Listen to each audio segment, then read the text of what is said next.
bienvenidos a su canal de YouTube Español en Casa. El día de hoy vamos a tener la vida de un escritor español muy importante, el famosísimo Antonio Machado. Así que vamos a hablar un poquito sobre su obra y mucho sobre su vida, porque detrás de la vida de Machado hay muchísimos aspectos curiosos que estoy seguro que ustedes no saben. Entre otras cosas, y que no quiero adelantarles mucho del video, se enamoró de una niña de 13 años y se casó con ella cuando tenía 15 años, algo que obviamente hay que entender en su contexto, porque en ese tiempo los matrimonios se agendaban de esa manera, a pesar de que hubiera una gran diferencia de edad. Desafortunadamente ella fallece y después él conoce y se enamora perdidamente de una mujer casada. Entonces vamos a hablar de lo que significó para él este amor prohibido, porque en la España de su tiempo era impensable un divorcio. Esta mujer, además de casada, tenía 3 hijos, así que obviamente esto era algo muy mal visto y ellos tuvieron que mantener esa relación escondida. Además vamos a hablar un poquito, por supuesto, de quiénes fueron sus padres, cuáles fueron las vinculaciones que tuvo Antonio Machado con otros escritores y también de su faceta como político, porque así como también lo hizo Miguel de Unamuno, como también lo va a hacer Benito Pérez Galdós, estos van a ser escritores con una vida política militante importante.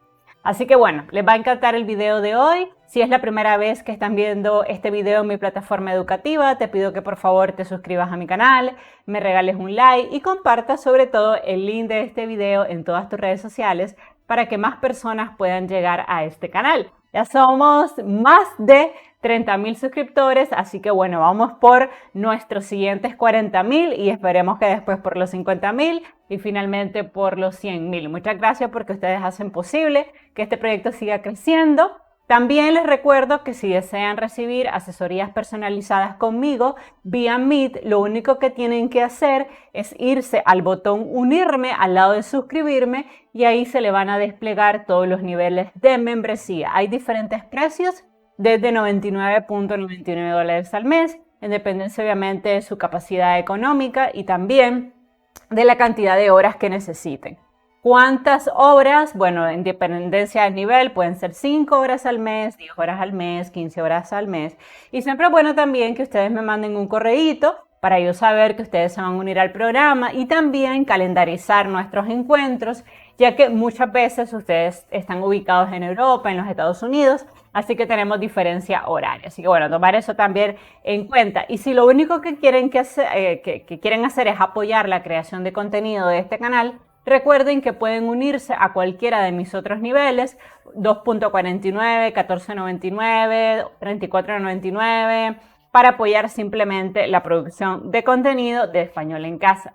También agradezco a todos nuestros patrocinadores, a las personas que envían su donativo todos los meses, a Janet Acosta, a Planeta Abraham, Planeta Sin Más, Eubaldo, a Rodolfo Martínez, le mando un besito hasta México, igual a Noé Capello, a Miguel Salazar, a Hipólito Mena, a Orlando Renner, a Unida Rojas, a Arelis y a Verónica, a todos ustedes que envían su donativo todos los meses para apoyar que este proyecto educativo sea económicamente autosostenible. Les agradezco mucho. Si quieres unirte, pues lo puedes hacer y ahí te mando también saluditos. Solamente recordarles que qué tipo de asesorías brindo, porque esto es nuestro pequeño comercial.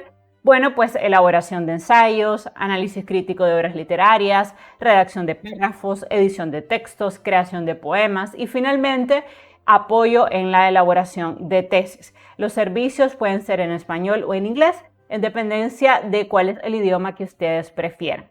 Para que también lo tengan en cuenta, los pagos se hacen vía YouTube, que es una plataforma completamente segura y que les permite a ustedes pues tener su información crediticia muy segura y también a mí me permite lo mismo. Bueno, entonces vamos a movernos al ensayo sobre la vida de Antonio Machado. Si se fijan, hay una imagen un poco de Machado como de la mayoría de escritores españoles, como personas muy serias, como ídolos que no son de carne y hueso. Y la realidad es que detrás de esta figura monumental, igual detrás de la figura de Benito Pérez Galdós o detrás de la figura de Rafael Alberti, había personas con problemas, había personas con inquietudes, había personas muchas veces con depresiones, con melancolías, con problemas. Y obviamente Antonio Machado no es la excepción. Y de hecho, dato curioso, aunque ustedes aquí lo ven bastante serio, él no era, o al menos no fue en su juventud, una persona para nada seria, sino que tuvo una vida muy bohemia, ¿ok? Le encantaba salir con su hermano Manuel a las tertulias, a las fiestas, y tuvo una vida social muy intensa, sobre todo en su juventud, no tanto ya en su adultez, donde ya se hizo docente universitario y bueno, obviamente pues se casó, se enamoró después de la muerte de su primera esposa de otra mujer, pero desafortunadamente nunca se pudo casar con ella.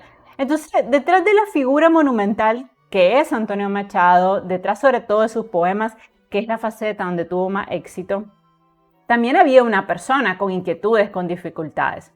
Entonces, el título que decidí darle a este ensayo es Antonio Machado, el poeta español que amó a una mujer casada y a la cual él le puso el nombre de Yomar.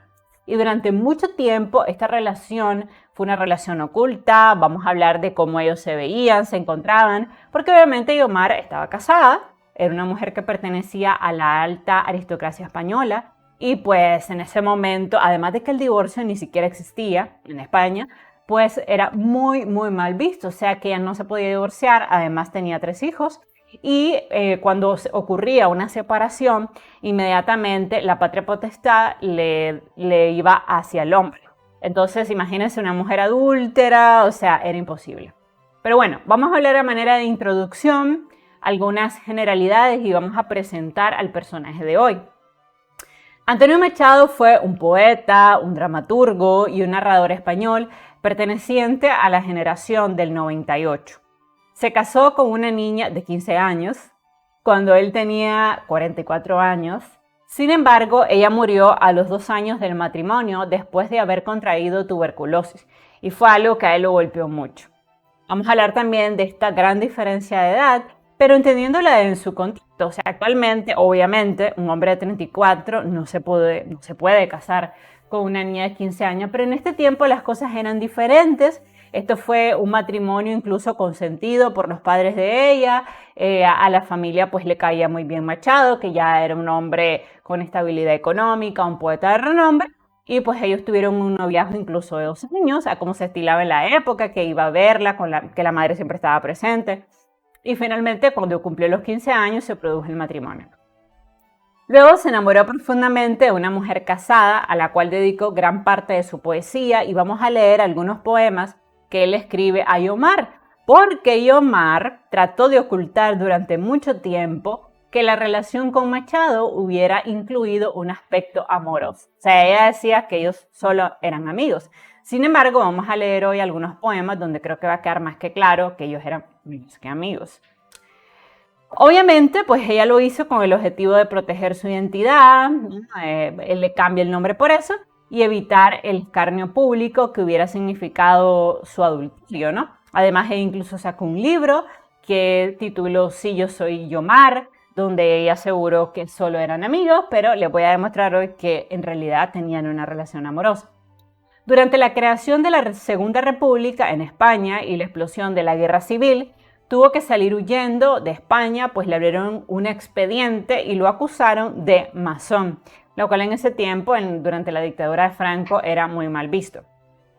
Hombre de gran sensibilidad, dulzura y profundidad, porque además era un hombre que tenía la capacidad de escribir unos versos preciosos, Machado fue uno de los mejores escritores de su tiempo. Y dato muy curioso, fue un hombre que siempre buscó una vida sencilla, una vida bohemia, y de hecho, cuando le otorgan un sillón en la Real Academia de la Lengua, increíblemente lo rechazó y nunca se presentó a la Real Academia a recibir este honor.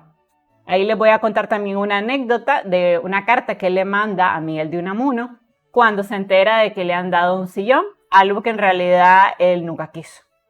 Fue el creador del poemario Soledades, que tuvo luego una segunda parte, y de Campos de Castilla, que probablemente es su obra más importante, y un gran amante de la naturaleza y la belleza del paisaje español, porque Antonio Machado se crió prácticamente en una finca que tenían sus abuelos. Vamos a leer un poquito de su vida, y en esa finca había grandes paisajes, así que él siempre estuvo muy en contacto con la naturaleza. Bueno, vamos a hablar un poquito de quiénes fueron sus padres y pues su familia, ¿no? Bueno, Antonio Cipriano José María Machado Ruiz nació a las 4:30 de la madrugada del 26 de julio de 1857, durante la festividad de Santa Ana y por tanto onomástica de la Parturienta, en una de las viviendas de alquiler del llamado Palacio de las Dueñas en Sevilla. Fue el segundo varón que dio a luz su madre, llamada Ana Ruiz Hernández, de un total de 8 hermanos. 11 meses antes había nacido Manuel, el primogénito, definitivamente no usaba ningún método anticonceptivo, compañero de muchos pasajes de la vida de Antonio y de hecho su mejor amigo. Me recuerda muchísimo la relación que tuvo Gustavo Adolfo Bécquer con su hermano. Como ellos eran muy cercanos en edad, lo hacían todos juntos, escribieron obras juntos, libros, así que tuvieron una relación muy cercana. Sin embargo, de los dos, ¿no? Manuel era casi un muchacho modelo, un estudiante excelente, y en cambio Antonio Machado era un desastre. Entonces siempre los comparaban, vamos a hablar un poquito de eso también. Ahora, la familia de la madre de Machado tenía una confitería en el barrio de Triana, y el padre, llamado Antonio Machado Álvarez, era abogado, también era periodista e investigador de folclore, trabajo por el que llegaría a ser reconocido internacionalmente con el seudónimo de Demófilo. A pesar de que su padre era un hombre con fama, esto no se traducía en dinero, porque era un hombre con una vida económica muy desordenada. Así que durante casi toda su vida, Machado realmente vivió del dinero de su abuelo, o sea, del padre de su padre, porque él era rector de la Universidad de Sevilla y un hombre con una muy buena situación económica, además un hombre con muchísima fama dentro de España. Entonces, en otra vivienda del mismo palacio estaban como vecinos sus abuelos paternos. Su abuelo era el médico y naturalista Antonio Machado Núñez, ¿no? Un abuelo que fue una figura muy importante para Machado, que era además catedrático y rector de la Universidad de Sevilla. Era también un institucionalista, y su esposa, o sea, la abuela de Machado, llamada Cipriana Álvarez Durán, de cuya afición a la pintura quedó como ejemplo un retrato que hizo Antonio Machado a la edad de 4 años. El padre de Machado en realidad era un hombre, como les digo, muy romántico, era un hombre inteligente, pero era un hombre con poca habilidad para los negocios y para hacer dinero. Por lo que durante prácticamente toda su vida, su niñez, su adolescencia, toda la familia de los Machado vivió del ingreso del abuelo, que era obviamente muy bueno, porque les digo que era rector de la Universidad de Sevilla, un hombre muy famoso que incluso escribió libros.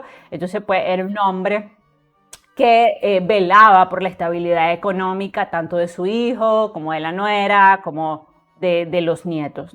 La infancia sevillana de Antonio Machado fue evocada, de hecho, en muchos de sus poemas, porque él describía la naturaleza que lo rodeaba. En 1883, el abuelito de Antonio Machado, con 68 años, y otros colegas, gracias al apoyo de otros colegas, ganó una posición muy importante para su abuelo a la cátedra de Geografía de Articulaciones, Viviendas y Fósiles en la Universidad Central de Madrid. Y entonces toda la familia se tuvo que trasladar de Sevilla a Madrid porque todos vivían de la renta del abuelo. Al moverse a Madrid, los hermanos Machado entraron a una institución llamada Institución de Libre Enseñanza.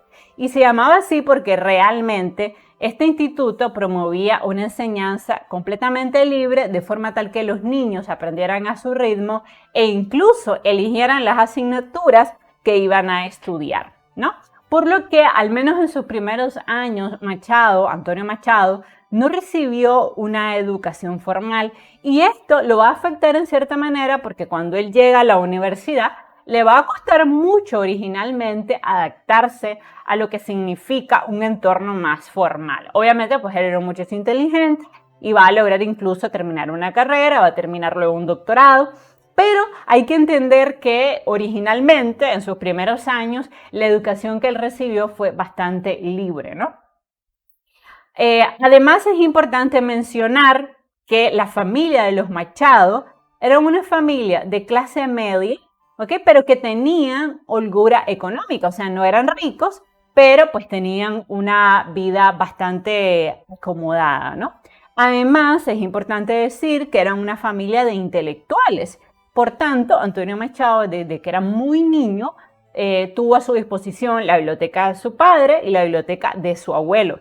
Además, que sus padres y su abuelo sobre todo incentivaban mucho a Manuel y a Antonio Machado a leer, a todos los nietos en general, pero se dio cuenta el abuelo que ellos tenían una gran habilidad para escribir. Entonces, es importante entender que él nace en una familia de intelectuales, en una familia de catedráticos universitarios, en una familia de rectores de universidad. Por tanto, es obvio que desde pequeño él vio ese ejemplo y fue un estudiante malo, pero que sí leía mucho en su tiempo libre. El 16 de mayo de 1889, Machado, al que apenas le faltaban en ese momento 3 meses para cumplir 14 años, asistió al Instituto San Isidro, donde la institución libre estaba entonces colegiada para superar la reválida de ingreso en el bachiller estatal. De hecho, y este dato me parece increíble, aprobó geografía, pero suspendió latín y castellano, porque era un mal estudiante, ¿no? A él, y él lo decía abiertamente, a él no le gustaba mucho estudiar, y él enfrentó muchas dificultades en su vida como estudiante. Sin embargo, su hermano era el mejor alumno de su promoción y pues obviamente siempre los comparaban, ¿no? Entonces la mamá le decía, ¿cómo es posible, Antonio, que vayas tan mal, que los profesores hablan mal de ti? Él tuvo que repetir algunas asignaturas y grados y en cambio el hermano era lo opuesto. A pesar de eso, de los dos, para que vean cómo es la vida, el que obtuvo fama, sobre todo como poeta, fue Antonio Machado. O sea, Antonio Machado brilló mucho más que su hermano Manuel. Sin embargo, era Manuel el que era buen alumno.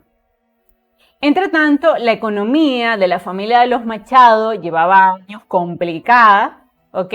Y alcanza su nivel crítico cuando Ana Ruiz, ¿ok?, tiene una niña el 3 de octubre de 1890 que moriría poco después, o sea, es que eran muchísimos hermanos, esta era la novena, y su marido, llamado Demófilo, bastante agotado, desilusionado, además con una cierta propensión a la depresión, no tenía 7 hijos en ese momento, decidió aceptar un puesto de abogado que le ofrecieron en San Juan de Puerto Rico. Y debido a que tenían tantos hijos, no me imagino lo que es mantener 7, 8 hijos, entonces él tiene que aceptar este trabajo, a pesar de que el abuelo de Antonio Machado siempre apoyó a su hijo, siempre apoyó a sus nietos, pero obviamente pues la situación de la familia con tantos hijos, pues a veces era complicada.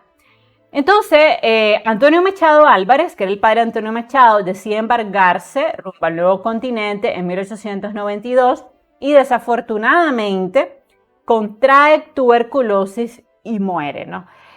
Obviamente a Machado le afecta la pérdida de su padre y además esto complica más la situación de la familia porque si bien es cierto, el padre de Antonio Machado no generaba muchos ingresos, pero bueno, algo ganaba, ¿no? En 1859, Antonio Machado aún no había acabado el bachillerato y al año siguiente muere su abuelo, ¿no?, que era una figura muy importante dentro de la familia, era el patriarca de la familia, era la persona que proveía económicamente, además era un abuelo muy presente. Así que esta pérdida familiar afecta mucho a Antonio Machado, pero también inicia el descalabro económico de toda esta familia. De hecho, uno de los mejores amigos de Antonio Machado, que era Juan Ramón Jiménez, dejaría una nota al margen de una de sus obras donde cuenta la decadencia que sufre la familia de los Machado. En una obra que él tiene que se llama El Modernismo, Notas de un curso, escribe lo siguiente: la abuela queda viuda y tiene que regalar casa, madre completamente inútil. Todos viven de la pequeña renta de la abuela, ¿no? Porque al morir el abuelito, entonces obviamente la abuela recibía una renta. Casa desmantelada, familia empeña muebles, no trabajan los hombres, casa de la picaresca, venta de libros viejos. Entonces esto nos da una idea de cómo ellos cada vez van endeudándose más, va haciendo una situación económica más difícil y hay que decir esto, que pues en ese tiempo los hermanos Machado realmente no trabajaban, sino que tenían una vida muy bohemia, o sea, eran ociosos, ¿no? Ellos vivían de la renta del abuelo y así fue durante muchísimo tiempo. Hasta que llegó un momento en que cuando muere la abuelita, que era la que recibía finalmente la jubilación del abuelo, ellos dicen, tenemos que trabajar. Pero durante mucho tiempo, en realidad, ellos pues fueron muy ociosos, de hecho les encantaba a Manuel y Antonio la vida bohemia de Madrid, iban a cafés de artistas, a tertulia, le encantaba ir a las corridas de toros. Además, ellos eran muy apasionados del teatro y no sé si ustedes lo saben, pero Antonio Machado de hecho incluso trabajó como actor en una compañía teatral en la cual pues él probó suerte y se dio cuenta que no, que era mal actor, pero lo hizo. Y la vida bohemia y oscura de Madrid era algo que ellos vivían, o sea, le encantaba salir de noche, ir a fiesta, irse de parranda, pero además para generarse un poco de ingreso también en la mañana trabajaban en la redacción de un diccionario de ideas afines dirigido por el exministro republicano Eduardo Bernot. Entonces, más o menos entre el dinero que venía inicialmente del abuelo, luego de la rentita que le quedó a la abuela, pues más o menos mal que bien ellos vivían, pero luego de la muerte de la abuela ellos se tienen que poner a trabajar, ¿no? Como todo el mundo. De hecho, en junio de 1899, Antonio Machado viaja a París, a lo que él quería, donde ya estaba Manuel, porque obviamente la capital francesa en ese momento, y en cierta manera lo sigue siendo, era la capital de los intelectuales, ¿no? Cualquier intelectual de prestigio quería ir a París, lo mismo pasó con Rubén Darío, que tenía ese gran sueño. Entonces ellos logran llegar a París y allí se ponen a trabajar para la editorial Garnier, se relacionan con Enrique Gómez Carrillo, con Pío Baroja, otro escritor muy importante, y por primera vez leen a Paul Verlaine y tienen la oportunidad increíble de conocer al escritor Oscar Wilde. Para que ustedes vean que estos escritores estaban muy bien conectados, o sea, tenían amistades dentro del mundo de la literatura muy importantes. Ellos también van a ser amigos de Rubén Darío, por supuesto de Juan Ramón Jiménez, por supuesto de Miguel de Unamuno, y vamos a hablar también de eso. Entonces, después de este estadía en París, Antonio regresa a Madrid en octubre de ese mismo año y es que empieza a hacerse muy amigo de Francisco Villespesa, de Rubén Darío y de Juan Ramón Jiménez, que eran las personas que constituían los círculos literarios más importantes en España en ese momento, porque algo que hay que reconocerle mucho a España ha sido siempre el desarrollo de su cultura. Incluso cuando busco información para recuperar la vida de estos escritores españoles, me sorprendo que hay documentales, películas, y todo esto es un esfuerzo del gobierno español por preservar la cultura y preservar siempre a sus máximos escritores, algo que tristemente no sucede en Latinoamérica. Entonces, en 1902, Antonio y Manuel, quienes eran inseparables, hacen un segundo viaje a París, donde ya estaba uno de sus hermanos, Joaquín, que había vivido un tiempo en América, pero que se había enfermado y pues había regresado solitario y pobre. Y Antonio decide volver con su hermano Joaquín a España el 1 de agosto. Y a finales de ese año, de vuelta en Madrid, él entrega a una imprenta su primer libro que tituló Soledades, que fue un libro muy importante porque fue el primer libro que lo hizo figurar dentro de la estela literaria como un escritor con mucho futuro. Entre 1903 y 1908, además, él colaboró en diversas revistas literarias, también tuvo una vida política activa y firmó el manifiesto de protesta a raíz de la concesión del Premio Nobel de Literatura al escritor José Echegaray. Y en 1906 preparó oposiciones para convertirse en profesor de francés en varios institutos de segunda enseñanza y logró obtener trabajo. Esto era necesario porque ya no tenían la renta de la abuela ni del abuelo, así que pues, en otras palabras, se acabó la fiesta y hay que ponerse a trabajar. Y como Antonio Machado tenía una gran habilidad para los idiomas, hablaba muy bien el francés, el inglés, entonces decide, bueno, como yo soy bueno en esto, voy a buscar trabajo como profesor y de hecho va a encontrar trabajo para enseñar francés. En 1907 publica en Madrid su segundo libro que tituló Soledades, Galerías y otros poemas, que era una versión ampliada de Soledades con más poemas, y además tomó la posesión de su plaza en el Instituto de la capital de Soria el 1 de mayo. Ahora vamos a hablar por qué Soria fue tan importante. Resulta que en ese momento Antonio Machado, que siempre había sido muy mal estudiante, no tenía un currículum en ese momento impresionante. Por tanto, él había aplicado para impartir clase en Madrid, en Sevilla, o sea, había mandado algo similar a su currículum, que en ese momento supongo que no se le llamaba currículum, pero bueno, había mandado sus papeles a diferentes universidades. Sin embargo, no había conseguido trabajo, así que un amigo le dice que en Soria estaban buscando un profesor. Para que ustedes entiendan, Soria era un pueblito muy alejado de Madrid, de Sevilla, pero como no encontró trabajo en ningún otro lugar, solo lo aceptan en Soria, entonces él decide moverse a Soria, que era un pueblito de apenas 7.000 habitantes, ¿no? Entonces, bueno, ni modo, ahí es donde encuentra trabajo y él decide moverse a este pueblito porque necesitaba el dinero.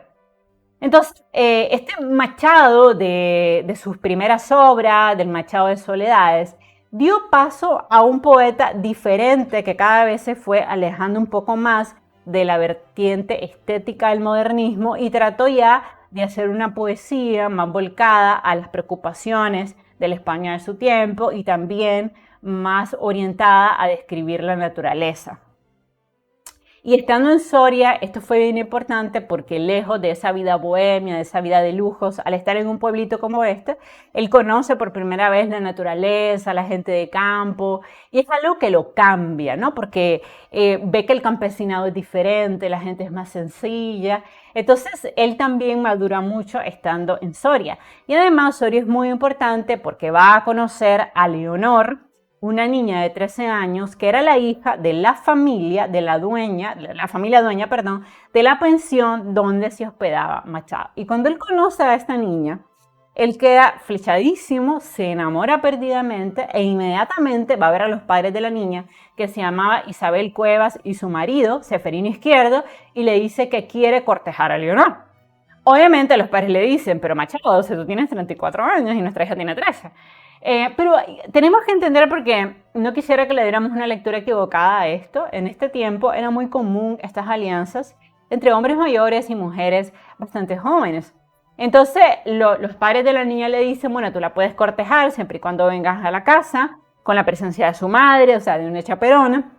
Y Machado dice, claro que sí, y tienen una relación, la corteja, durante 2 años. Y al cabo de esos 2 años, cuando ella cumple 15, él decide proponerle matrimonio, pide la mano ante los padres y todo, y Leonor pues correspondía a Machado. Y ya les digo, en ese tiempo era muy común, recordemos que Edgar Allan Poe también se casa con una de sus primas cuando ella tenía 15 años y él más de 30 años.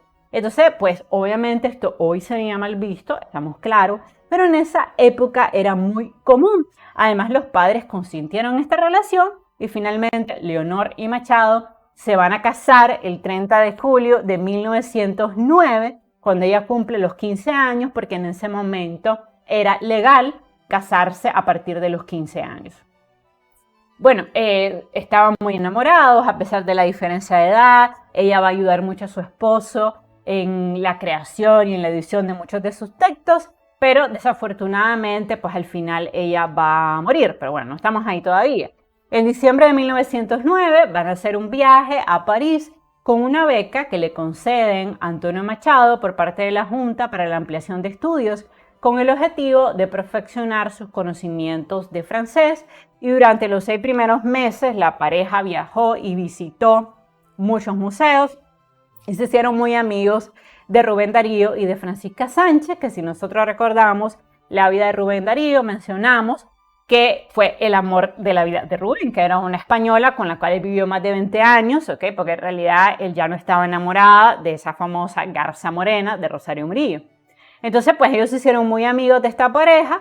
Sin embargo, el 14 de julio de 1911, cuando el matrimonio iba a partir hacia Gran Bretaña, hacer un viaje de vacaciones, Leonor tuvo un exceso de tos, me recuerda muchísimo lo que le pasa también a la esposa de Edgar Allan Poe, y pues escupe sangre, inmediatamente la llevan a un médico y le diagnostican tuberculosis. Debido a que obviamente en los países fríos el ambiente es diferente, le recomiendan a Machado que regresen a Soria, que es un país donde hay más calor, y ella mejora un poco al volver a Soria, pero finalmente fallece el 1 de agosto de 1912. 12. Esto fue algo que a él lo golpeó tremendamente porque estaba muy enamorado de Leonor.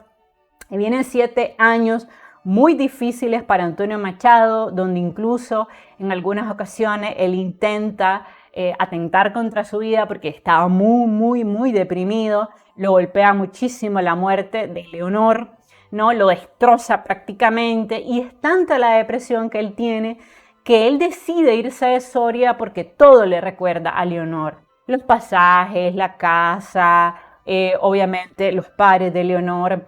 Entonces él decide, muy deprimido, aplicar una vacante como profesor en Baeza y allá se va durante 7 largos años en los cuales él no escribe prácticamente nada, ¿no? Estaba deprimidísimo, muy mal.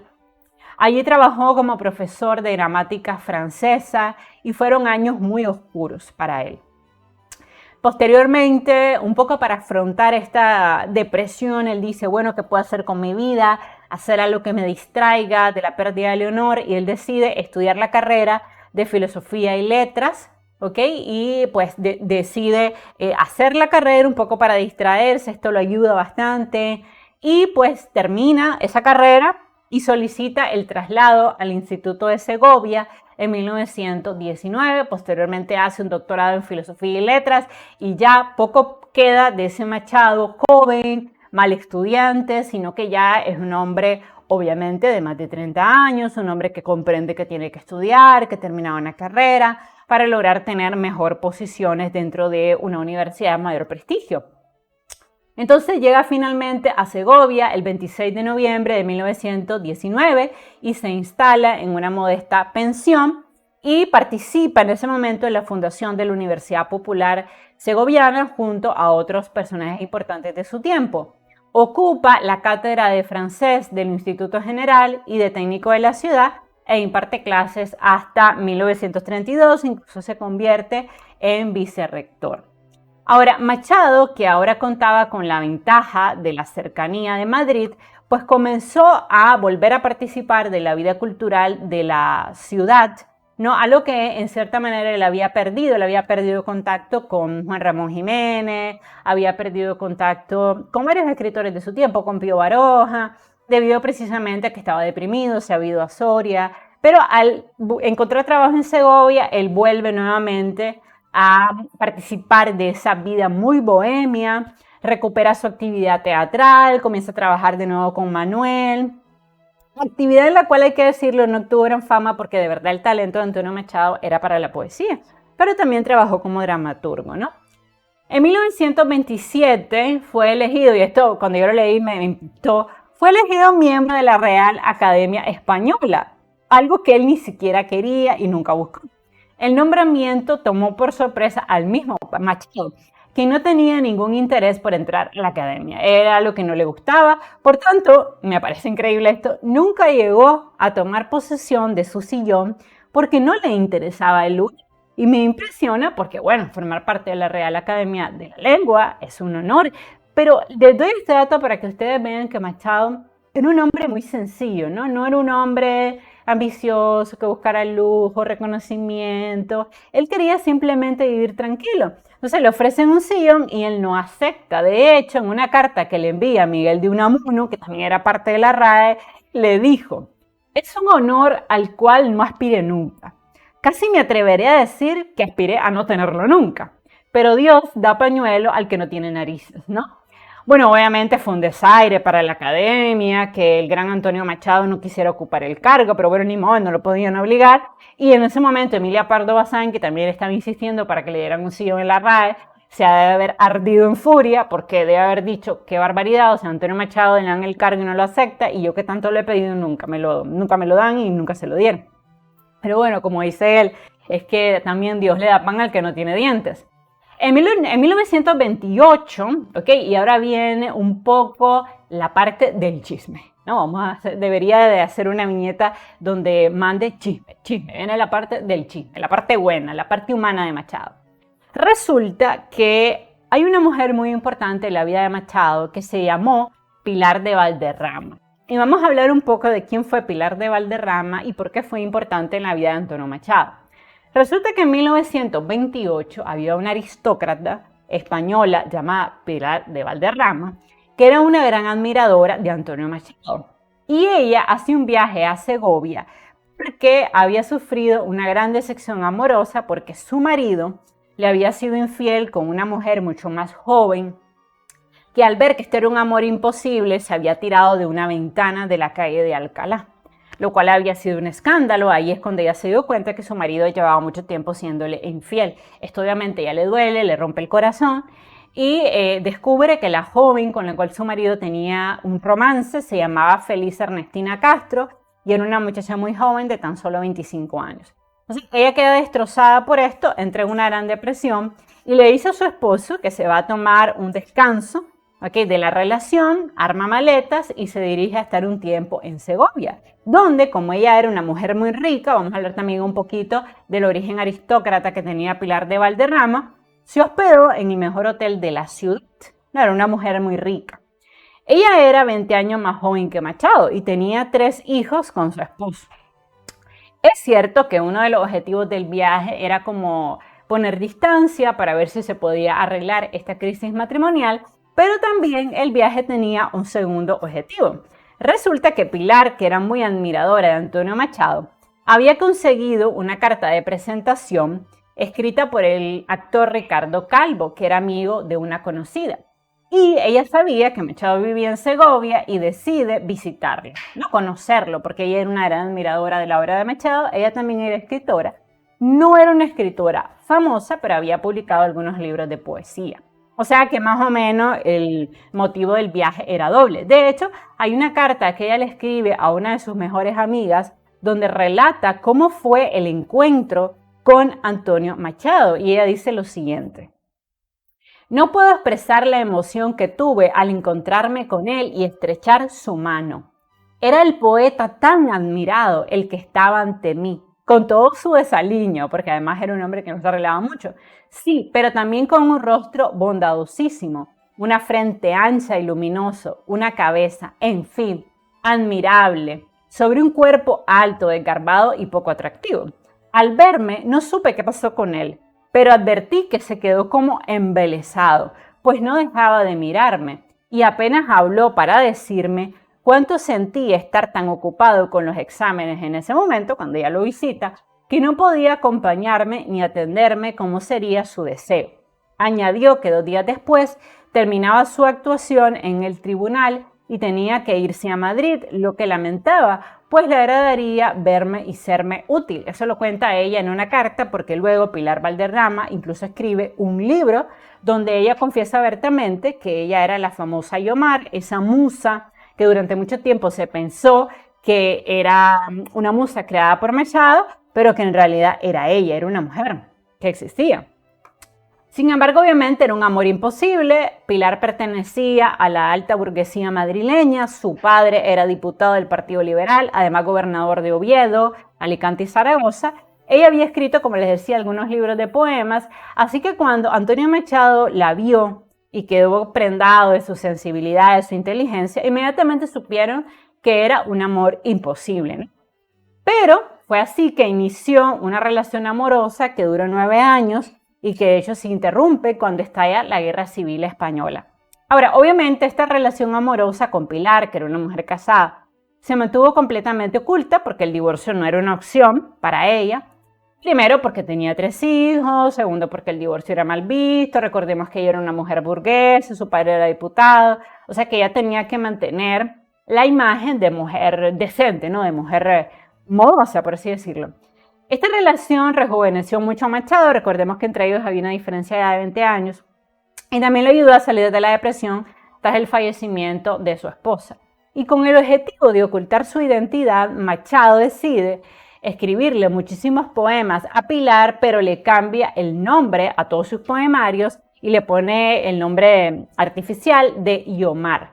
Y a ella le escribe los más apasionados versos de amor que un hombre pueda creer. Vamos a leer al final de la transmisión algunos de estos versos. Versos que reflejan claramente que entre ellos había muchísimo más que una amistad. Además, ellos se veían a escondidas. Si no tenían una relación amorosa, ¿por qué verse a escondidas? Años después, cuando ya había muerto Antonio Machado, Pilar de Valderrama publica un libro de memorias que titula Sí, Soy Guiomar, donde ella confiesa abiertamente que ella es Guiomar, la musa de Machado, y donde ella publica algunas de las cartas de Machado. Y obviamente queda claro que ellos pues, eran amantes. Además, se sabía muy bien en sus entornos más cercanos que ellos tenían un protocolo de encuentros. De hecho, a finales de los años 20, después de una década en Segovia, Machado solo tenía clase los 3 primeros días de la semana. Por lo tanto, volvía a Madrid el miércoles por la noche y luego el domingo por la tarde regresaban a Segovia. Así que los dos se veían los viernes por la noche y los sábados por la mañana y por la tarde, siempre y cuando ella no tuviera algún contratiempo inesperado con su esposo. O sea que si solo eran amigos, como decían ellos, ¿por qué se escondían? ¿Por qué se veían en lugares furtivos? No, obviamente había una relación amorosa y ellos lo trataron de negar siempre, pero es obvio.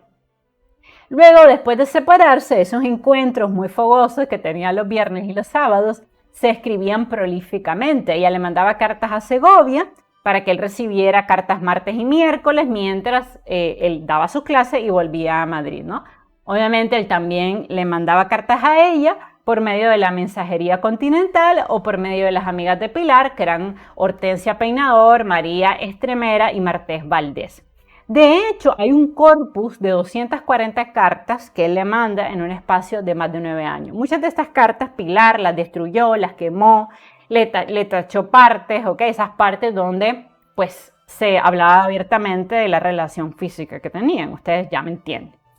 En este sentido, es importante entender y no criticar tan duramente a Pilar por qué ella hizo tanto por ocultar el carácter íntimo y físico que tenía con Machado. Bueno, pues dada su posición de mujer casada, de mujer aristócrata, pues ella no podía confesar que era una mujer adulta, o sea que tenía un amante, y mucho menos que el amante no era cualquiera, era el gran Antonio Machado. La sociedad de la época nunca se lo hubiera perdonado, su esposo pues nunca se lo hubiera perdonado, le hubieran quitado la tutela de los niños. Sin embargo, al leer los poemas de Antonio Machado queda muy claro que entre ellos había muchísimo más que una amistad. Desafortunadamente, cuando estalla la Guerra Civil Española, el padre de Pilar, que era diputado y gobernador, la logra sacar junto con los nietos, la familia de Pilar, el esposo obviamente, y la familia sale huyendo. Poco después, recordemos que moriría Machado y pues nunca más volverían a verse. Algo que obviamente a él le dolió muchísimo, pero claro, al estallar una guerra era un tema de vida o muerte. Y así es que termina la relación entre ellos. Por otro lado, Antonio Machado siempre expresó abiertamente su apoyo a la Segunda República Española, que recordemos que triunfa el 14 de abril de 1931, algo que también hicieron muchos escritores de su época.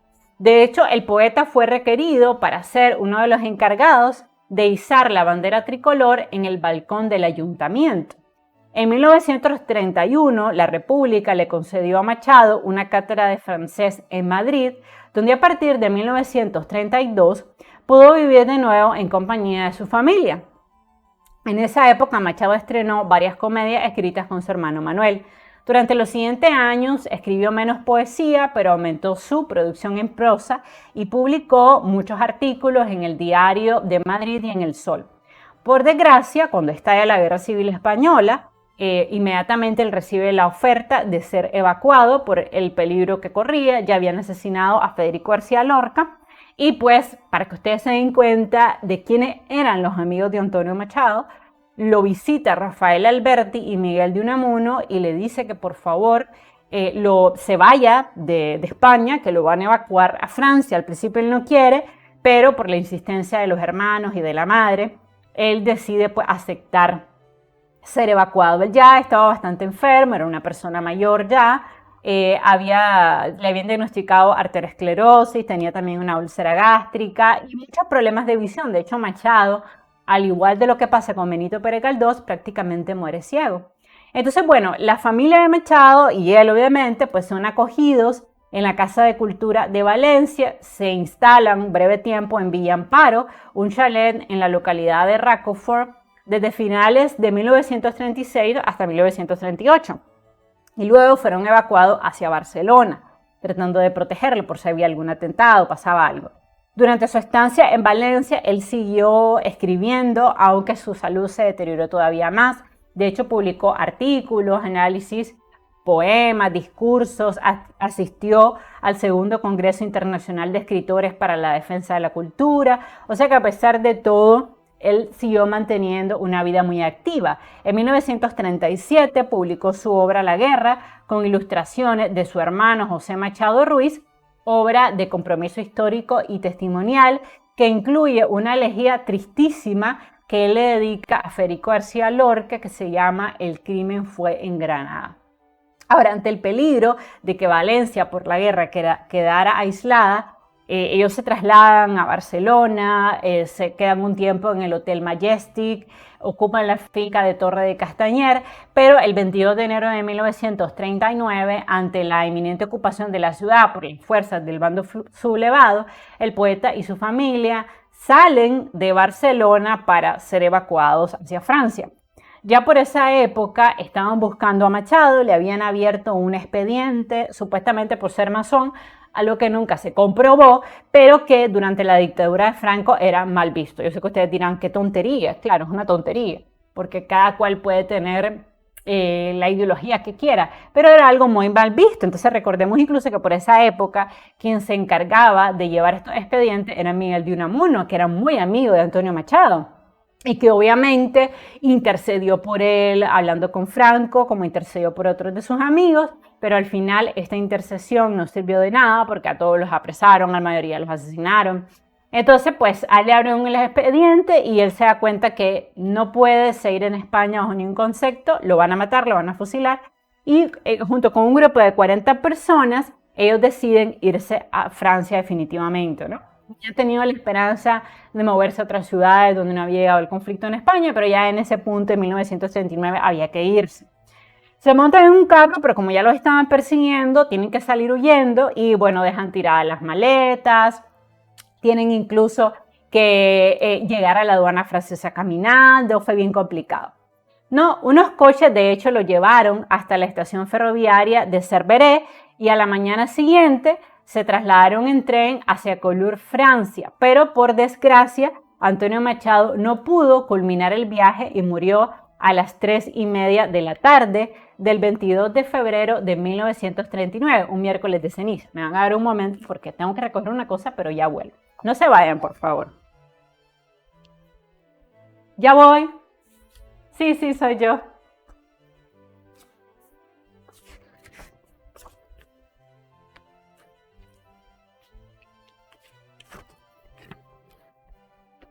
Bueno. Sí.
Aquí estoy de regreso, lo siento.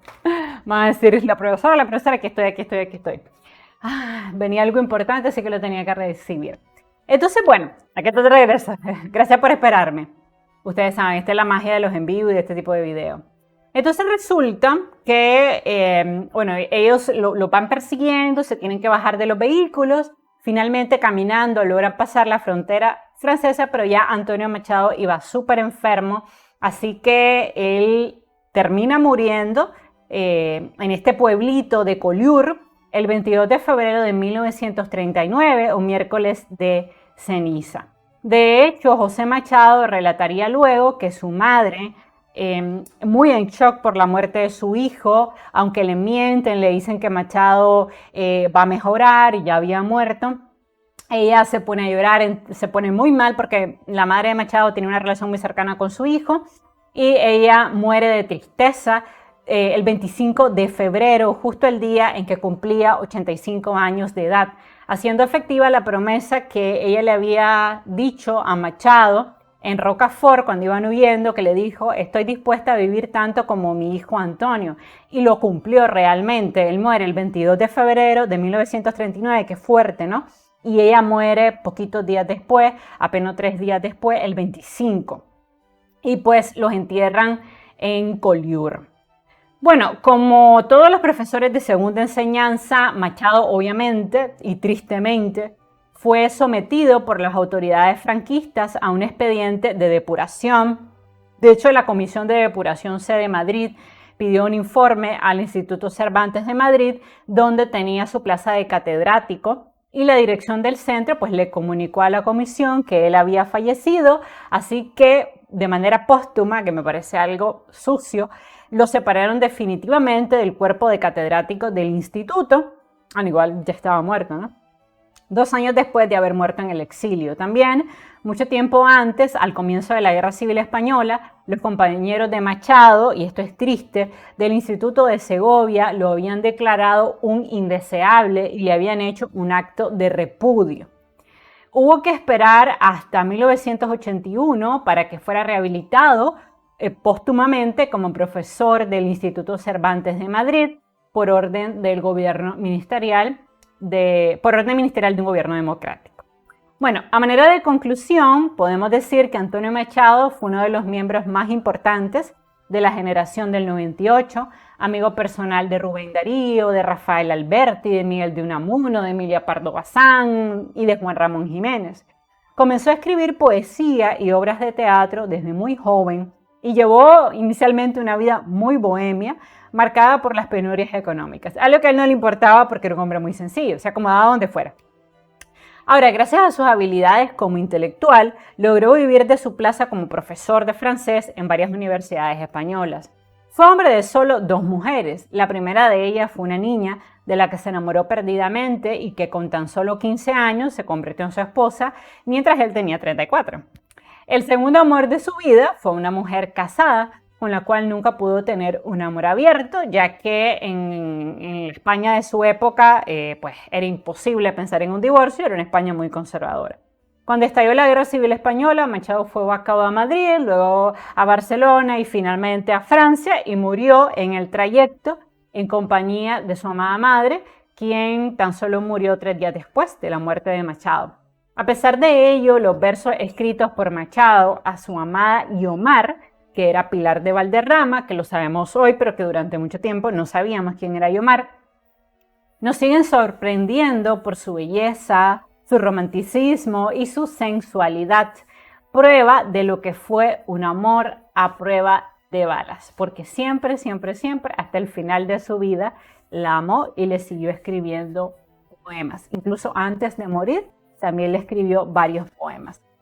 Vamos a leer algunos, son cortitos. Por eso les digo que obvio que aquí había más que una amistad. Y si no, déjenmelo saber en los comentarios. ¿Realmente creen ustedes que Antonio Machado y Pilar Valderrama solo eran amigos? Como ella siempre dijo.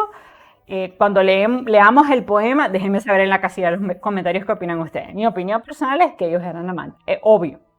Dice así: no sabía si era un limón amarillo lo que tu mano tenía, o el hilo de un claro día. Guiomar, en dorado ovillo, tu boca me sonreía. Yo pregunté, ¿qué me ofreces? Tiempo en fruto que tu mano eligió entre madureces de tu huerta. Tiempo vano de una bella tarde yerta. Dorada en esencia encantada, copla en el agua dormida, de monte en monte encendida, la alborada verdadera, rompe en sus turbios espejos amor la devanadera de sus crepúsculos viejos. Otro poema que le escribe a ella. En un jardín te he soñado, alto y mar sobre el río, jardín de un tiempo cerrado con verjas de hierro frío. Un ave insólita canta en el almés dulcemente, junto al agua viva y santa, toda sed y toda fuente. En ese jardín y mar, el mutuo jardín que inventan, dos corazones al par se funden y complementan nuestras horas. Los racimos de un sueño, juntos estamos, en limpia copa exprimimos y el doble cuento olvidamos. Uno, mujer y varón, aunque gacela y león, llegan juntos a beber. El otro, no puede ser amor de tanta fortuna, dos soledades en una, ni aun de varón y mujer. Y este otro, por ti la mar ensaya olas y espumas, y el iris sobre el monte otros colores, y el faisán de la aurora canto y plumas, y el búho de Minerva ojos mayores. Por ti, oh mar. Y vean este otro. Tu poeta piensa en ti. Esto se lo escribe cuando ellos se habían separado por la guerra. Tu poeta piensa en ti. La lejanía es de limón y violeta. Verde el campo todavía, conmigo vienes y Omar. Nos sorbe la serranía. De encimar en encinar se va fatigando el día. El tren devora y devora día y riel. La retama pasa en sombra, se desdora el oro del Gualderrama. Porque una diosa y su amante, ¿ven?, huyen juntos adente, lo sigue la luna llena. El tren se esconde y resuena dentro de un monte gigante, campos yermos, cielo alto, tras los montes de granito y otros montes de basalto. Ya es la mar y el infinito, juntos vamos, libres somos. Aunque el Dios, como en el cuento, fiero rey cabalgue a lomos del mejor corcel del viento, aunque nos jure violento su venganza, aunque ensille el pensamiento, libre amor, nadie lo alcanza. Y este otro. Hoy te escribo en mi celda de viajero, a la hora de una cita imaginaria. Rompe el iris al aire el aguacero y al monte su tristeza planetaria. Sol y campanas en la vieja torre, oh tarde viva y quieta, que opuso al Pantaeri su nada corre, tarde niña que amaba a su poeta. Y día adolescente, ojos claros y músculos morenos, cuando pensaste amor junto a la fuente, besar tus labios y apresar tus senos. No era solo una amistad. Toda esta luz de abril se transparenta, todo en el hoy y de ayer, el todavía, que en sus maduras horas el tiempo canta y cuenta, se funde en una sola melodía, que es un coro de tardes y de auroras, a ti yo mar esta nostalgia mía. Y siento que el poema que más refleja la relación que tenían es este, que tituló Testamento de un amor imposible. Oigan, si yo me muero antes que tú, irás algún día a esperarme en secreto allí en nuestro rincón, ¿no? El rincón, ¿no?, donde pasaron cosas. Me verás a tu lado como me ves ahora y me leerás tus versos con temblorosa voz. Ve, es que ella también escribía. Si yo me muero antes, volverás una tarde a buscarme en la fronda de aquel viejo jardín. Te sentarás de nuevo sobre el banco de piedra junto a la fuente aquella que te hablará de mí. Si yo me muero antes, recogerás mis versos y formarás con ellos un brevario de amor que será tu brevario, como si en él tuvieras el signo de la vida y de la religión. Si yo me muero antes, como en las noches nuestras, en nuestro tercer mundo yo te iré a visitar, me sentirás lo mismo que si estuviera viva, que para ti esas noches he de resucitar. Si yo me muero antes, llegarás a mi tumba, a llorar y a llevarme una muda oración, y una rosa sangrienta cortarás de su rama, que subirá a buscarte desde mi corazón. Entonces voy a encender la cámara. Si ustedes se fijan, es más que obvio que entre ellos había una relación amorosa, aunque durante mucho tiempo Pilar lo negó cuando se descubre que ella es Yomar, y ella decía que no, pero obviamente era una relación amorosa. Y al fin irás un día a tenderte en el suelo, cerca o lejos, ¿qué importa? Por la vida pasó este amor sin marcharse, y al reencontrarnos luego, con mi mano en tu mano, te llevaré hasta Dios. Hermosísimo este último poema, que yo creo que efectivamente retrata este amor imposible, porque pues ella no podía divorciarse, no podía escaparse tampoco porque tenía hijos, y obviamente ella era una madre responsable, y en ese tiempo hay que entender el contexto. Era muy mal visto que una mujer casada tuviera un amorío, hubiera sido un repudio. Además ella era una mujer, les decía, aristocrática, entonces pues tenía que mantener las apariencias. Sin embargo, yo creo que es más que obvio que Pilar de Valderrama, que es Xiomar, tuvo una relación amorosa con Machado durante más de 9 años, aun cuando ella, durante muchos años, cuando se filtró que ella era Xiomar, o sea, esa mujer a la cual él escribía tantos poemas, ella lo negó, dijo que ellos solo eran amigos, que era una amistad, pero se han descubierto muchas cosas, que tenían un rinconcito donde ellos se encontraban, que se mandaban cartas, que él escribió todo este montón de poemas y más. Y obviamente queda más que obvio que ellos eran amantes, lo cual, insisto, no es nada malo en el sentido de que el amor es algo lindo, pero obviamente ella siempre lo negó porque hubiera significado un escándalo. Después de haber leído estos poemas, déjame saber en la casilla de los comentarios qué piensas. ¿Realmente crees que entre Antonio Machado y Pilar de Valderrama solamente hubo una amistad, como ella siempre aseguró, hasta su muerte? O déjame saber si realmente crees, después de haber escuchado todos estos poemas, que entre ellos había una relación amorosa, que obviamente es la opinión que tengo. Sí, ellos eran amantes, es la realidad, pero ella nunca lo pudo confesar, porque de hecho ella nunca se divorció hasta el final de sus días. Ella termina con su esposo, sus hijos crecieron, entonces pues obviamente ella siempre lo ocultó. Pero déjame saber en la casilla de los comentarios qué opinas. ¿Crees que entre ellos hubo una relación amorosa? ¿Crees que solamente fueron amigos? ¿Qué opinas también de la obra de Antonio Machado, un hombre de gran sensibilidad? Y algo que me gusta mucho de Antonio Machado es que fue un hombre de solamente 2 mujeres. O sea, no fue un mujeriego, a diferencia de Benito Pérez Galdós, que vamos a hablar de su vida, que así donde lo ven, todo calladito, tímido, era un hombre que no dejaba títere con cabeza, tuvo amantes, que eso fue tremendo. En cambio, Antonio Machado no. Solamente se enamoró de 2 mujeres, la primera Eleonor, su esposa, le fue fiel, era un hombre muy estable emocionalmente, y luego se enamora de Pilar de Valderrama y solamente tuvo 2 mujeres en su vida. Entonces, en ese sentido, creo que se refleja también madurez, compromiso, ¿no? Él tenía claro lo que quería y pues fue un hombre con mucha estabilidad emocional. Por cierto, por si tienen la curiosidad, Antonio Machado nunca tuvo hijos, ni con Leonor, ni tampoco con Pilar de Valderrama. O sea que pues él no tiene descendencia directa. Bueno, si les gustó este video, les pido que se suscriban a mi canal, me regalen un like, compartan el link de este video en sus redes sociales. Recuerden que en la descripción de todos mis videos les dejo el imprimible de la clase por si ustedes quieren descargar el ensayo y leerlo con calma. También siempre les dejo la lista de referencias por si ustedes quieren irse a mis fuentes primarias e investigar todavía mucho más sobre la vida del gran Antonio Machado.